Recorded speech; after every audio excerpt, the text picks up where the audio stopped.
Hi friends, welcome back to another mini vlog. Video చూసిన వాళ్ళందరూ ఎలా ఉన్నారు? బాగున్నారండి.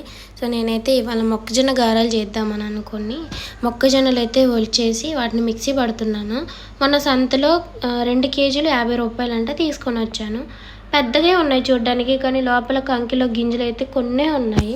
సో వాటిని ఒలిస్తే కొన్ని అయిపోయాయి. ఇప్పుడైతే మొక్కజొన్న గారెలు చేద్దామని అనుకుంటే పిండి అనేది కొంచెం బెల్లం వేసేసరికి పిండి అనేది జారుగా అయిపోయింది. వాటిలో కార్న్ఫ్లవర్ యాడ్ చేసుకుంటే బాగానే ఉంటుంది, కానీ వద్దులే ఇంకా మళ్ళీ ఎక్స్ట్రా ఖర్చు ఎందుకు, చిన్న చిన్నగా పురుగులు వేసుకున్నాం అనుకోండి, అదే పునుగులు.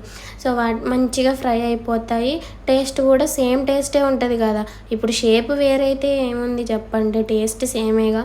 సో అందుకోసం అనేసి చిటి పునుగులు అయితే వేస్తున్నాను. సో వేసుకుంటూ చాలా మట్టికి నేనే తినేసిన. సూపర్ టేస్ట్ ఉన్నాయి, నిజంగా చెప్తున్నా. సో చాలామంది అక్క అందులో కొంచెం జీలకర్ర, పచ్చిమిరపకాయలు, వెల్లుల్లిపాయలు వేసి గారెల్లాగా వేసుకుంటే ఇంకా టేస్ట్ ఉంటాయి అనేసి అని అన్నారు. కానీ నాకు కొంచెం హాట్ కన్నా స్వీట్ అంటేనే, అంటే అన్నిట్లో కాదు చెప్తున్నాను. సో మొక్కజొన్నల్ని ఇలా తినడం అంటేనే ఇష్టము. సో అందుకోసం అనేసి ఇలానే చేసేసుకున్నాను. అలా కూడా చాలా టేస్ట్ ఉంటుంది. అప్పుడు మా అమ్మ చేసేది, బట్ ఇలా చేసుకున్న తర్వాత నుంచి నాకు ఇలాగే తినాలనిపిస్తుంది. సో మా ఇంట్లో అయితే మొన్న సండే నేను క్యాప్సికమ్ అయితే తీసుకొని వచ్చాను. పావు కేజీ 30 రూపీసో 40 రూపీసో, అంత గుర్తుకు లేదు, తీసుకొని వచ్చాను.